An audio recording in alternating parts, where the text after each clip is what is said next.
Assalamualaikum badin Gambian Kolu. Anal badi malem Sheriffo Sonko aka Barrow Sonko.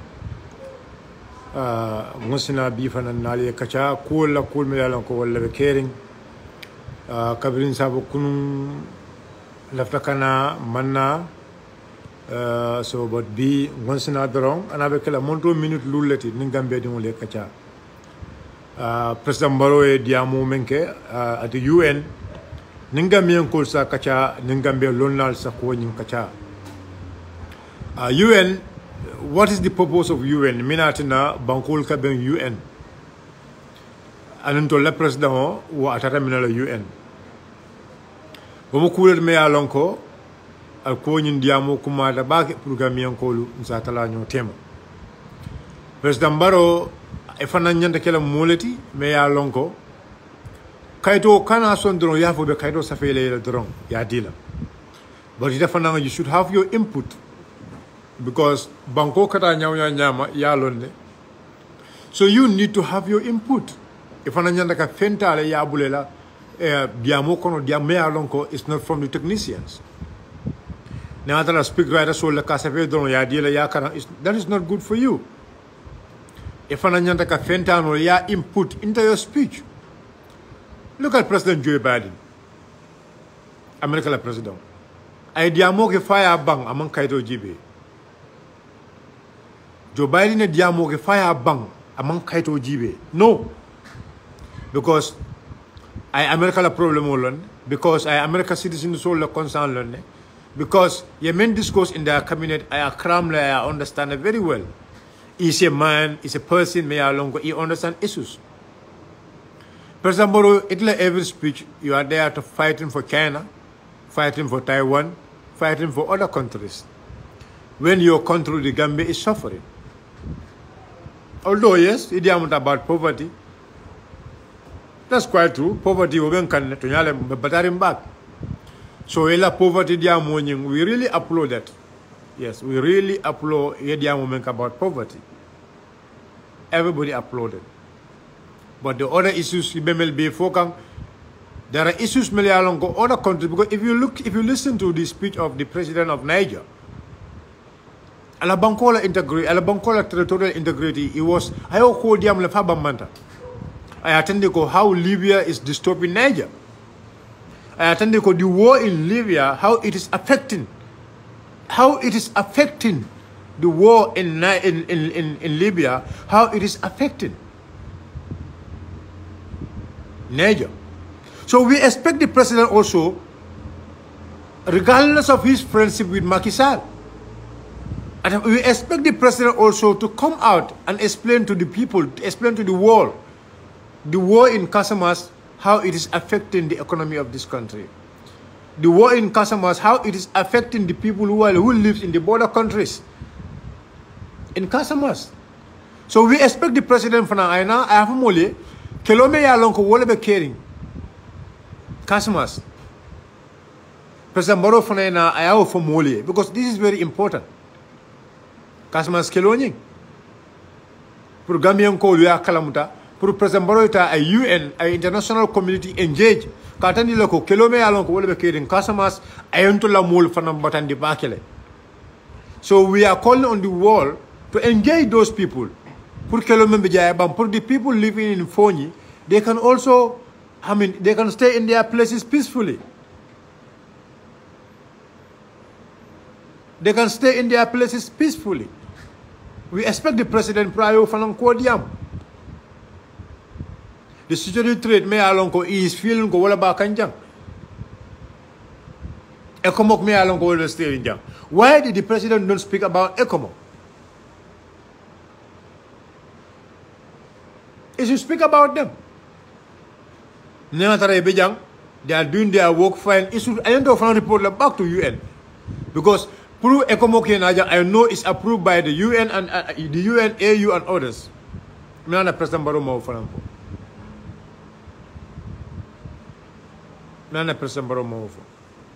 the sufferation Gambian people are going through. President Barrow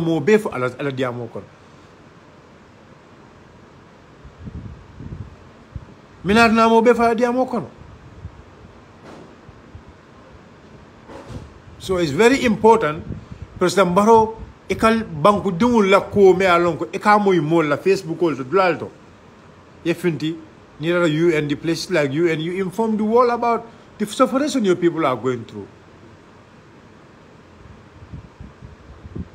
Minatin Naima UN inform about the new ministries you have formed. You need to inform the UN about the new ministries you have formed. Why you have formed those ministries. What is more important in forming those ministries? You need to inform the world about that. A ministerial form or ministerial importance. Mr. President. And why you use back door to go to UN? Imanta front door. Face your own citizen. Face your people. Face the people Milalonko. They were the people Milalonko. They fought with Jammeh. In Jammeh Keleta to bring you in power. If they are not in line with you, you should take the bold step to come out. Listen to them. Listen to the concerns. They are Gambians. But Milakata, you go no, you Kaleta. They take you through back door. They take you through back door. So, Mr. President, our international policies, all these people you mella kata UN, Fat Kamara nyol, Dusano nyol, kata fo Haji nyol, Haji Tunkara nyol. Haji Tunkara nyol miliye be samba to the UN. Haji Tunkara ambassador at large, you mel be samba UN for what? Why you take all those people to UN for what? Yes, samba UN minala from the taxpayers' money. Edimma Baba, I see Baba. All of them were there. Edimma Baba. They all have the exit. They all have the card to enter into UN. But Kamara Bala card Mabokang. But she was exposed. She was having the card. Card Nyumbenu Abule. But Kamara. Abenu Mabokan. But Melakata, she was finally exposed. She was finally exposed. Because UN Kato Bano Abalele, Kabiri NPP media by interview when she was in the hotel. We have all seen the UN card. But often, Amayila coming, Amayila Omode, because Melakata, all in all, Akamabole, all the pictures I remember, Alala Picture Begi, Falbe Kato, Fat Kamara Kamoto. The only time Kato was when NPP media no interview Kato Babala, Fatu Kamara. She is part of the delegation. Gambians delegation to the UN.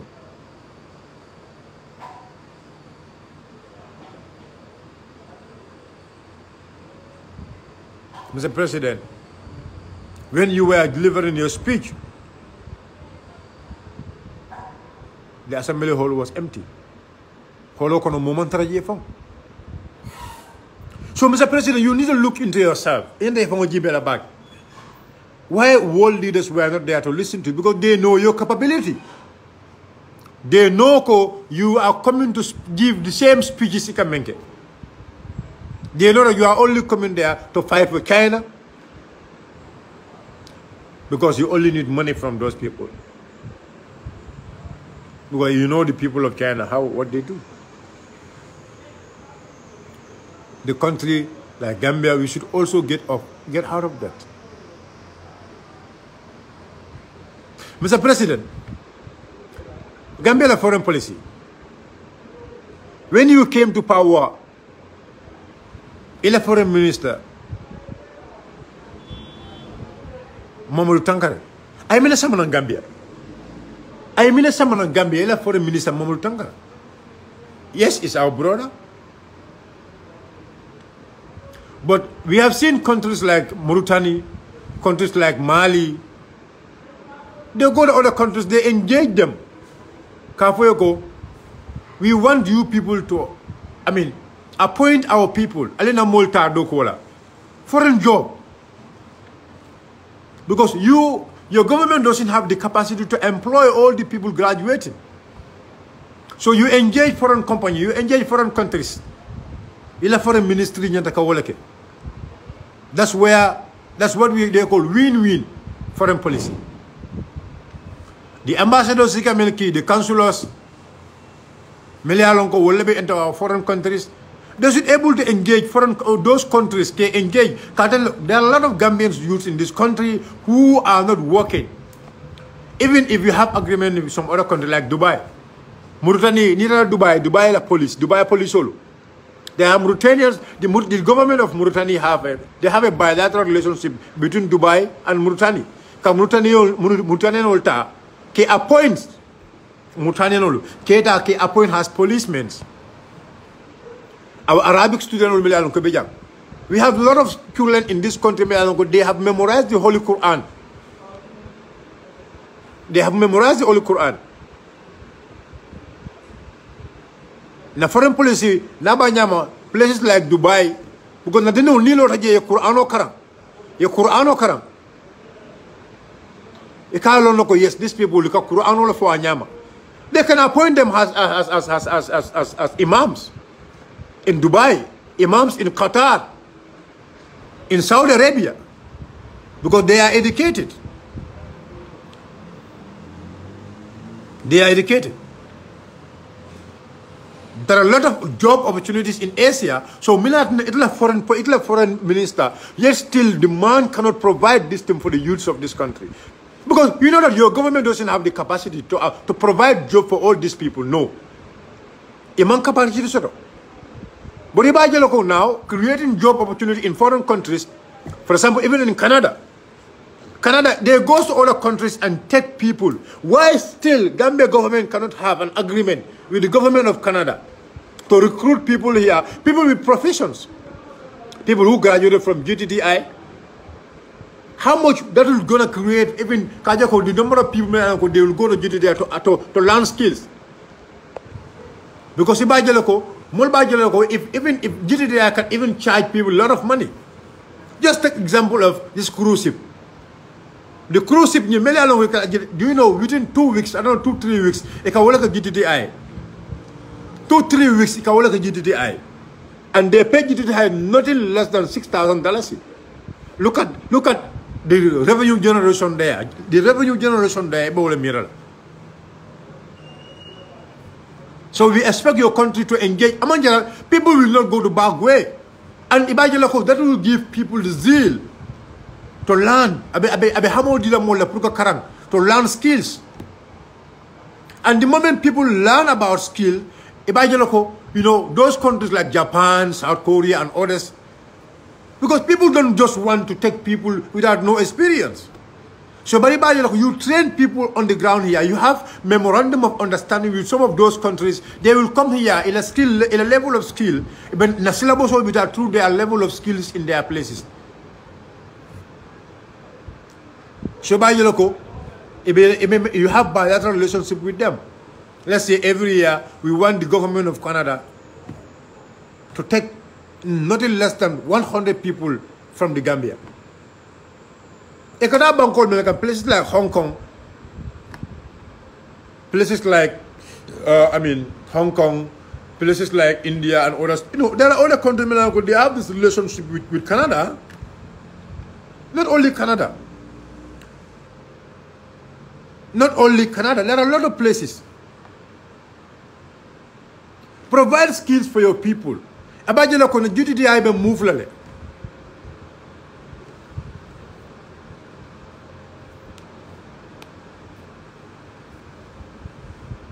There are many people, even youth soul fall, if you work like a current to read.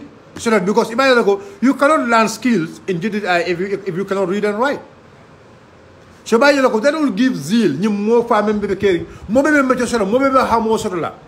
because people know that if you have got, for example, let's say you cruise ship people they are in hotel school, they are in hotels, they have never been to school, they have to go and learn how to operate, how to work. As a president. So we expect your president, we expect this kind of foreign policies. We expect the consulars, the deputy ambassadors, the people who are working, our protocol officers in foreign countries, we expect them to engage companies. Government to government. They engage companies, provide passport for people. And you are not going to the street to collect people, you go to schools. people who have better performance. Because already the government, in fact, the government can even have an agreement with some of these companies.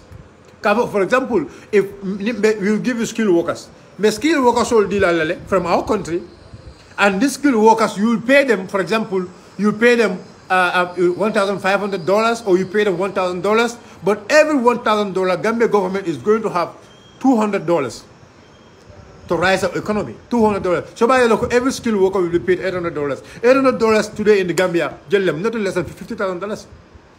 $50,000. A Gambian, you know how much and that will also help you. Because government cannot appoint everybody. You cannot employ everybody because you don't have the resources. So by the government, the government will be strategic and things will move. This is the kind of country we want, Mr. President. You need to understand this. So you don't have a better foreign policy. It's a win-win situation. Look at the Chinese people. They are sending their people here. Even when you sign contract with them, they send their fellow Chinese to come and do the work. Because those Chinese are people, they teach them.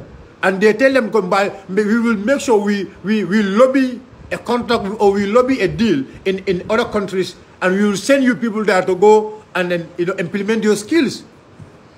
Look at the Chinese, the prisoners. Some of these workers, they are prisoners. China prisoner them. They are about to finish their term. But when they are in the prison, they teach them skills. And the government, the China government will make sure, for example, okay, look at this Basse Road. They send their prisoners. Look at this, OIC Pongo. They send their prisoners to come and work. They send their prisoners to come and work. So they give you a deal. They have an agreement with the Gambia government, regardless of it being a loan. But there's a component of job creation. Why Mtola government cannot do this? There's a component of job creation. Before they sign the deal with you, the loan agreement, we are going to make sure we bring our people to come and work in this project, regardless of it being a loan, regardless of it being a grant or whatever, because they want their citizens to work. They want their citizens to be employed. Job opportunities.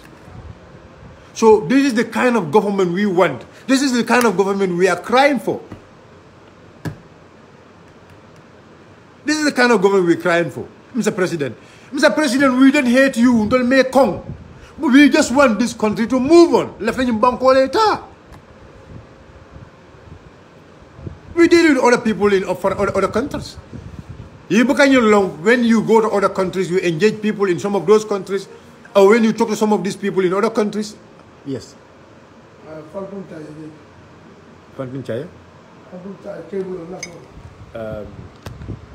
If I normal one or you want the other one? No, I need this one.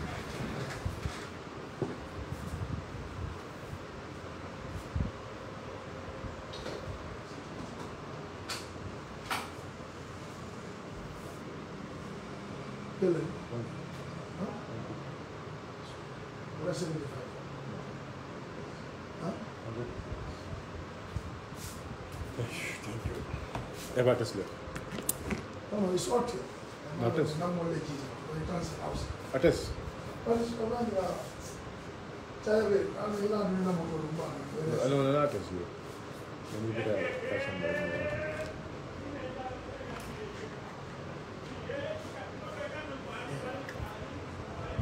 Thank you.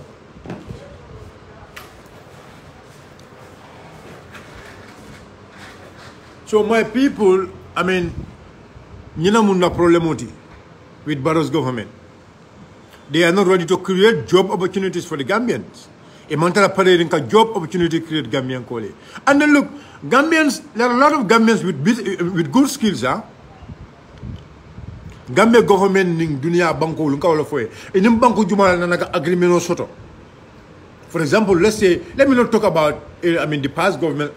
Let me just talk about Barrow's government. Because this is the government Mayor Lonko. We are trying to move with the world.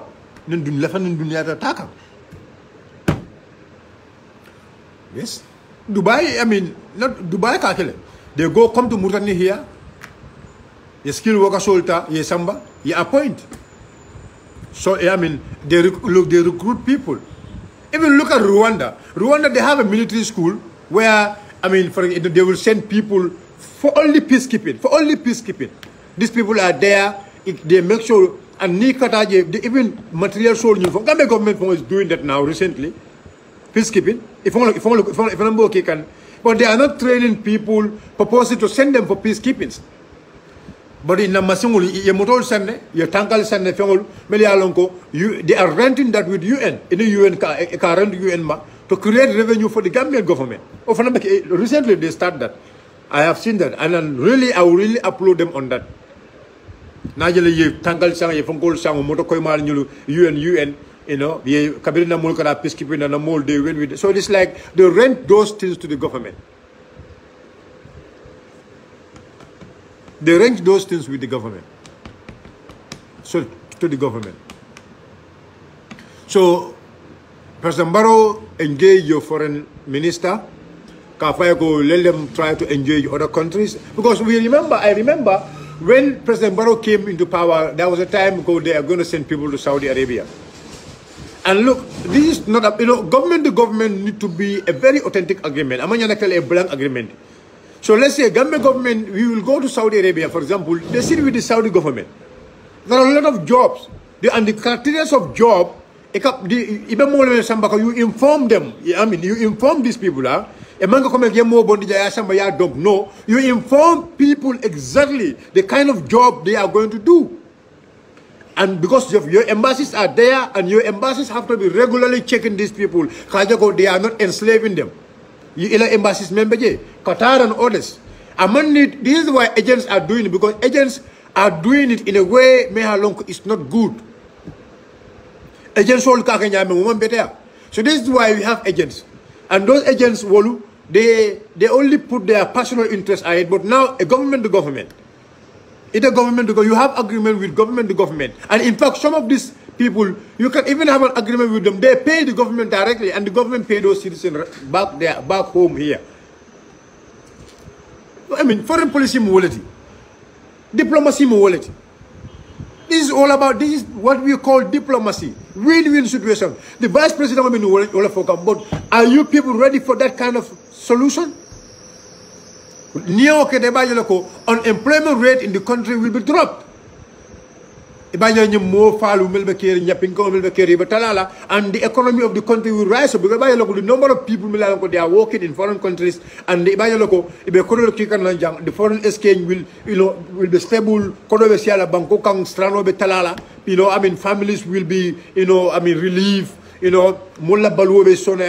And people will be loyal to. So this is the kind of government we were struggling for. Look, it's like Gambian people, we need to understand this. And we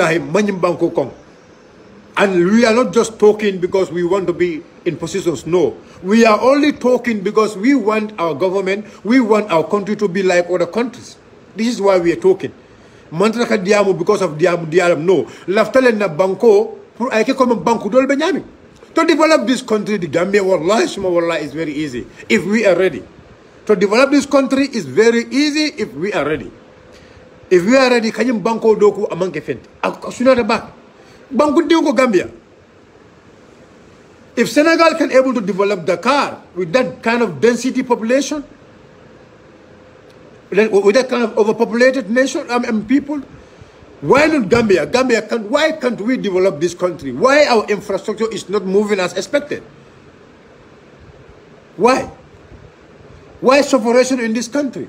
Why still 5 years now we cannot see a solution to a solution where we will have a modern way of agriculture here? Why? What is the government doing? Why we are not seeing those investors? They came to this country and show interest. Because they want to partner with the Gambia government to have some other investors to help us invest in other areas, in other sectors of agriculture. The modernization of agriculture, Gambia government, it's not the government who can do it. It's government that matter. No. Government have to partner with people. They are ready. Why the Gambia government is not engaged in places like Japan? Countries they are doing rice production. countries like Japan, China, and the like. You go to these people, talk to them, engage them. The investors there, you engage them, bring them here. We have the land. We bring them here. They will be here. They will bring the machines. It's not the government. Because Gambia people, in Banco Kanja, people don't have that capacity. No. People don't have that capacity. And the government is not ready to give money to people. Some will say, Molman guarantee soto. People don't have that kind of guarantee for the government to take some certain amount of money and give it to them. Yes, fine. I will understand this. But now, what should the government do? You go and talk to investors. You bring those investors here. You discuss with them in a way, they will see whatever investment you make, the money will stay, the money will be safe, and their investment will have returns. Because nobody, the person will like to do investment without return. Everybody wants to do investment with return. Investment with return. Yeah, investment okay. At the end of the day, invest, you will have it. Feasibility studies on the kind of materials, the kind of material they will use. If a land use the structure of the land, what is, how this country looks like.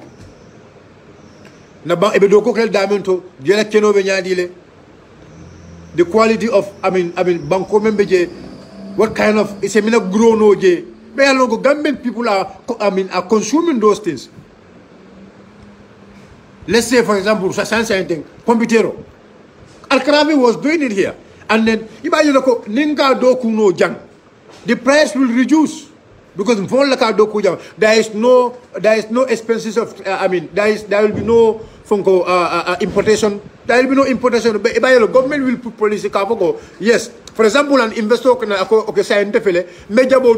maybe example 100 hectares. This country, make sure the car push into Gambia market. Because already they will do studies. What is the level of consumption? Gambian kolka jabo dumo nyadile. Jabo jel laka domo Gambia kono in a month. They will do their survey. They do even market survey lakela. They do market survey, know the amount of consumption about in onion. So jabo jel laka domo, Gambia ka jabo jelle domo, karo kono. Gambia ka jabo jelle domo in 6 months. So you have to go, okay, fine. We are going to make sure. Some government, we need you people to give us the land. You give us the land. And we will employ it, we will create job for the Gambian people. Me job create the Gambian dingole. O Gambia do me job create this amount of money la. Me jola good amount of money, good amount of salary. Mul me alon ko be sirin jero do taring be kamparing kono be tele la jufo kono be tele wulol kono be tele dogo kekam. People will be trained how to use tractors. People will even more they train them how to use those tractors, how to handle them. Even more they are mechanics, how to repair those machines. How to repair those machines. Even more so people, there will be a lot of job creation because Nilmo call it Melalongo, Puya Keno, I better for a more appoint, for a more employ. So job employment be created. We are the Minister of Trade. We need the President to appoint Minister of Trade right now. Left of all. This is what we need, Mr. President. 5 years, Ajam Fatale. 5 years, Ajam Fatale. So we have a lot of, Doku Jamal Nyandakela. All these this so-called projects Navatala, Mr. President. Before you, there have been, before you, there are a lot of government, there have been a lot of projects in agriculture. Multi-million projects, 800 million projects. But those projects, the implementation, it's like you have to bring in your own strategy, how to implement some of these projects. Because, look, there have been a lot of projects, but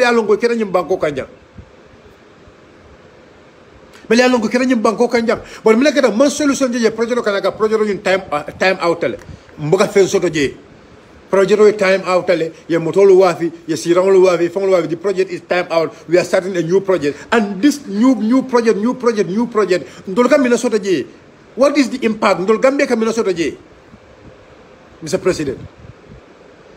So, American government about agriculture side. Let us have a solution. You know, there are other projects many along Wolka Tamano Banco Dolka Nyama, the Tamala no in Gambia Kono Nyama, because of man killing, the environmental man killing.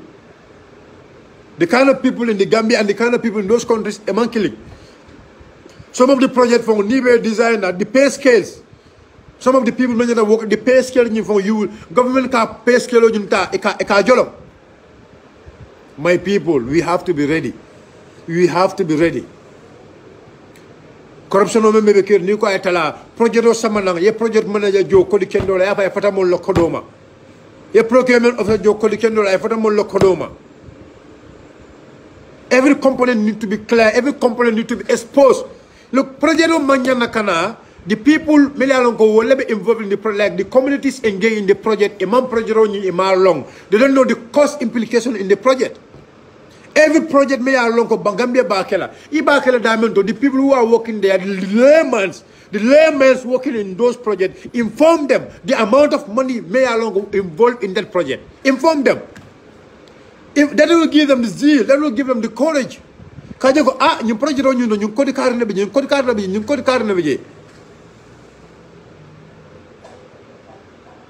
Ñu projet ko ñu code car na beje ñu projet ko ñu code car na beje na banda ni na mu seriously mais ñu la so inform them about this. You have to educate them, train them to understand.